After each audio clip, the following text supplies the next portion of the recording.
उल्लासनगर शहर क्षेत्र में खतरनाक इमारतों और अनधिकृत निर्माणों को नियमित किया जाने की घोषणा जो मुख्यमंत्री एकनाथ शिंदे ने विधानसभा के अधिवेशन में की है। इस विषय महाविकास आघाड़ी सरकार सत्ता में थी, उस समय पूर्व विधायक ज्योति कलानी ने इस मुद्दे को दूर करने की कोशिश की थी, इसलिए यह फैसला आज लिया गया, ऐसा राष्ट्रवादी कांग्रेस पार्टी ने दावा किया है। साथ ही भाजपा विधायक कुमार आइलानी ने शहर के समस्या का समाप्त करने के लिए कुछ नहीं किया है और भाजपा श्रेय लेने के लिए काम कर रही है, ऐसा आरोप राष्ट्रवादी कांग्रेस पार्टी के मुख्य प्रवक्ता कमलेश निकम ने की है। अभी इस फैसले के बाद शहर में एनसीपी और भाजपा के बीच श्रेयवादी की जंग छिड़ गई है। तक मुझे लगता है कि 70 से 75 लोगों की मौत हुई है और मौत होने के बावजूद भी भाजपा सोई पड़ी थी।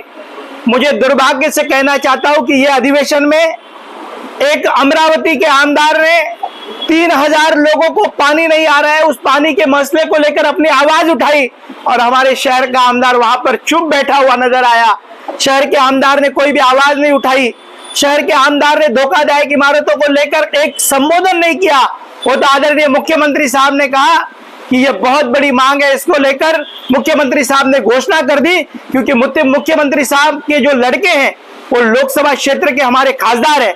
उनको भी हमने बार बार गुहार लगाई थी। पंचम कलानी, ओमी कलानी, हम सब मिलने गए थे, हमारे पूरे नगर सेवक मिलने गए थे कि साहब हमारे शहर को बसा लो, नहीं तो उल्लासनगर उजड़ जाएगा। और आज वही परिस्थिति में जो खुशियां मना रहे हैं, जो लड्डू और पेड़े खिला रहे हैं शहर के अंदर, उनको एक सवाल है मेरा, क्या 4 साल से आप चुप बैठे थे? क्या शहर वासियों की कोई याद नहीं आई? आप देख सकते हो कि जो भी बिल्डिंगें गिर रही है वो बिल्डर कौन है। 92 के बाद की जो बिल्डिंगें गिर रही है, गोल मैदान के अंदर जो बिल्डिंगें गिर रही है, उसका बिल्डर कौन है? शहर का आमदार चुप बैठा हुआ था। शहर के आमदार के तौर पर पंचम कलानी, महापौर के तौर पर पंचम कलानी और ज्योति कलानी अपनी आवाज बुलंद करते जा रही थी। मैं राज्य की सरकार से भी मांग करूंगा कि जल्द से जल्द जो मृत्युमुखी लोग हैं उनके परिजनों को मुआवजा राज्य की सरकार से मिलना चाहिए। एक तरफ मुख्यमंत्री साहब का धन्यवाद करूंगा, आदरणीय खासदार साहब का धन्यवाद करूंगा, और मृत्युमुखी पड़ने वाले लोगों को जल्द से जल्द मुआवजा दे राज्य की सरकार। इसके लिए हम गुहार लगाएंगे आदरणीय मुख्यमंत्री साहब से भी और विरोधी पक्ष नेता अजीत दादा पवार से भी कि हाउस में यह सब्जेक्ट लेकर आए और उनको जल्द से जल्द मुआवजा मिलना चाहिए। धन्यवाद। सचमुच में इस शहर के शिल्पकार आदरणीय पप्पू कलानी जी और उनकी धर्मपत्नी आमदार रहते वक्त ज्योति कलानी जी हर अधिवेशन में उल्लासनगर की आवाज उठाते आई थी और आज पूरा शहर ज्योति कलानी जी को याद कर रहा है। और उनकी यही मांग थी कि शहर में कुछ भी हो, शहर की हालात बहुत खराब है, धोखादायक इमारतें गिरते जा रही है, दूसरी तरफ लोग हमारे मृत्युमुखी पड़ रहे हैं। राज्य की सरकार को जगाने का काम किया। एक तरफ ज्योति कलानी जी जगा रहे थे तो दूसरी तरफ महापौर पंचम कलानी जी के अध्यक्षता में, महापौर पंचम कलानी जी जब थे, जब महानगर पालिका में हमने एक प्रस्ताव लाया और उस प्रस्ताव को पास करके राज्य की सरकार के पास भेजा और तत्कालीन मुख्यमंत्री आदरणीय देवेंद्र फडणवीस जी से भी हमने मांग की थी पंचम कलानी जी कि जल्द से जल्द शहर को राहत मिले। और आदरणीय तत्कालीन आमदार शहर के ज्योति कलानी जी कभी भी तत्कालीन सरकार को बता रहे थे कि शहर को राहत मिलने के लिए मृत्युमुखी परिवार को, परिजनों को मुआवजा मिलना चाहिए। और साथ ही साथ हमारे शहर के आमदार ने यह भी गुहार लगाई थी कि जो टैक्स पावती जिनके पास है बिल्डिंगों में, वो टैक्स पावती पर जिनकी मालकाना हक जो है उन टैक्स पावती धारकों को मिलना चाहिए, जो बिल्डिंग के बिल्डरों को नहीं, भूमाफियाओं को फायदा नहीं मिलना चाहिए। शहर में सक्रिय भूमाफिया है जो धोखादायक इमारतों को जो प्लान करके शहरवासी निकलते जा रहे हैं शहर को, ये शहर को फिर से बसाने के लिए महत्वपूर्ण भूमिका ज्योति कलानी ने अधिवेशन में उठाई थी। पंचम कलानी एक तरफ महानगर पालिका में आवाज उठा रही थी, दूसरी तरफ ज्योति कलानी जी ने उठाई थी। आज पूरा शहर आदरणीय ज्योति कलानी जी को याद कर रहा है। आज ज्योति कलानी जी हमारे बीच में नहीं है और उनकी आवाज आपकी सरकार आदरणीय एकनाथ शिंदे साहब ने वो आज यहाँ पर घोषणा की और एकनाथ शिंदे साहब की इस घोषणा को मैं कलानी परिवार की तरफ से आदरणीय मुख्यमंत्री साहब और खासदार साहब का मैं तहे दिल से कलानी परिवार की तरफ से अभिनंदन करूंगा। आदरणीय पंचम कलानी जी की तरफ से, आदरणीय उल्लासनगर के शिल्पकार महानायक पप्पू कलानी जी की तरफ से और ओमी कलानी जी की तरफ से मैं तहे दिल से आदरणीय मुख्यमंत्री साहब और खासदार साहब का मैं पिछले 12 साल से 60 से अधिक इमारतें उल्लासनगर शहर में गिरी है। किसके स्लैब गिरे है, किसकी दीवार गिरी है, किसका कुछ गिरा है और महानगर पालिका ने उन्हें खाली करा के या तो तोड़ी दी है या उनको सील करके रखा है, यानी खाली करवाई गई है।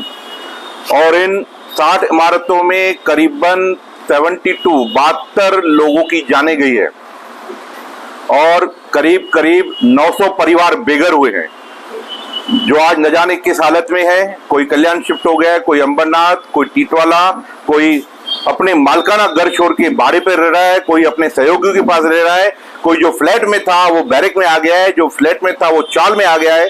आज ऐसी परिस्थिति है।